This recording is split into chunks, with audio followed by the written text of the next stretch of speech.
Welcome back to Network Africa. Our South Africa Bureau Chief Betty Divya joins us now to talk about the viral video showing two white South African men forcing a wailing black man into a coffee. Thank you, Betty, for staying with us.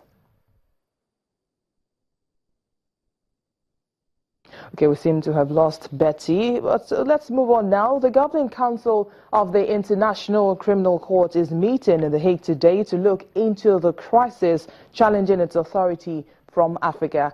The ICC plans to use the annual meeting to pressure South Africa, Burundi and the Gambia to reverse their decision to renounce the court's jurisdiction. The three nations have argued that the court is biased against Africa. There are also concerns that some African nations could push for a change in the ICC constitution to guarantee immunity for heads of state and other senior officials.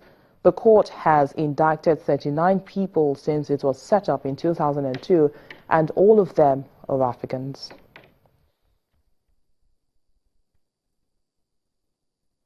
Okay, Betty is back with us on the line now. Thank you so much, Betty, for hanging on. Thank you. Now, apart from the protests that we've seen outside the courts today, how are South Africans generally reacting to this video? Generally, a lot of people have been condemning it. I mean, any sane person would condemn what they saw in that video, where you have two men intimidating a fellow man, a fellow citizen, and he says they accuse him of trespassing, and they threatened. He said he actually feared for his life. And so a lot of people, including Afrikaners, because white and black alike have been complaining that we have messages from different organizations and individuals calling, on talk radio, condemning what they saw today, or what they saw in the video. The man in question is said to be a member of the ANC, but of course we saw the radical left-wing economic freedom fighters also protesting. Why do we have other parties interested in this particular case? He's a member of the ANC Youth League, but I don't think that is an issue. A crime was committed against the person. And then you had the ANC members, you had the DA, you had the EFF. And the EFF has been quite vocal, like others, but maybe more vocal because they're quite radical regarding the issue of land for blacks, as well. It's a very touchy issue at the moment. But you had the different parties, including DA, although the ANC members were saying, why do these other people have to be part of these protests? But it was a crime against a fellow human being. So individuals as well as the other parties. But I don't think the membership of the individual was actually a factor, although they tried to capitalize on that. Oh, but is this video likely to spark any racism protests? This video is one among many. We every other day we see these things, we hear as well. And on social media, some people get carried away. I know we started this year, 2016, with a complaint by an estate agent who happens to be white, referring to the black people who usually troop to the beach lines. It's usually quite crowded, referring to the black people as monkeys. So it's a debate that it's a very touchy issue. It's still bringing tension here, but it's part of everyday debate. If you listen to talk radio every day, people are raising racial issues of racism, and then luckily we have phones, camera phones, and people get to record some of these things for other people to see.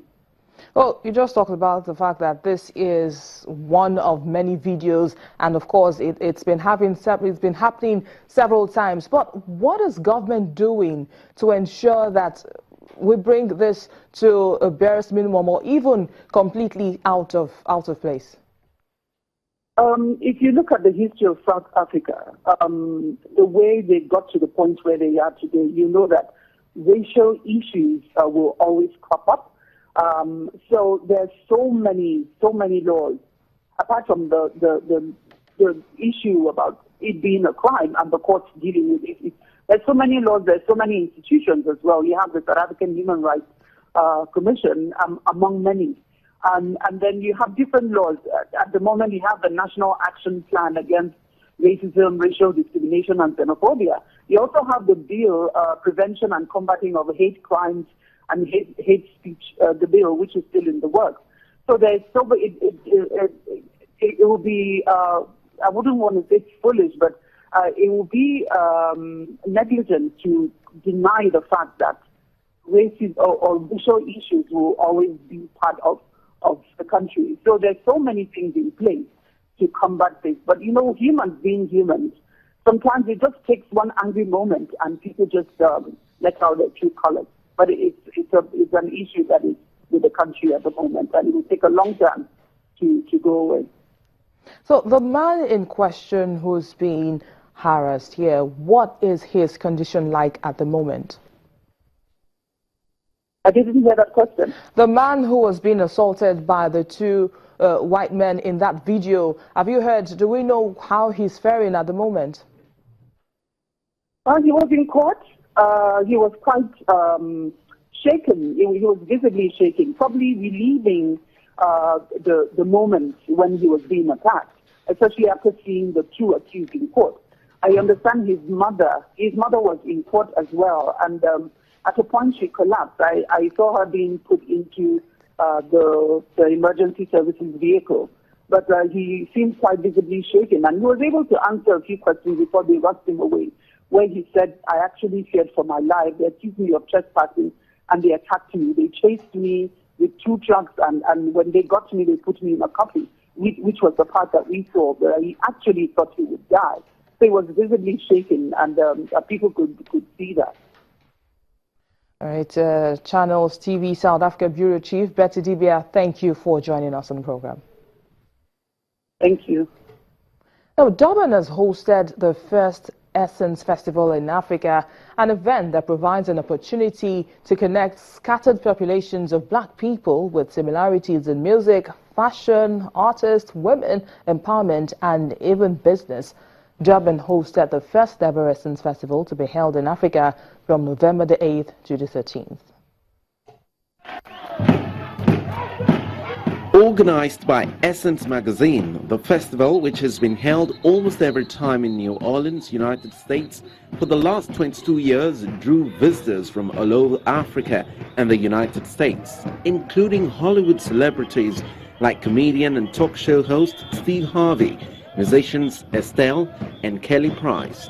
Essence magazine president Michelle Ebanks has said the venue was symbolic of the growing interest in Africa.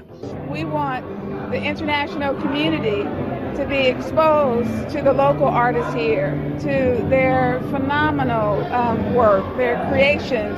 We want the world to see. We want to tell the story to everyone about the great local artistry here, all of the businesses.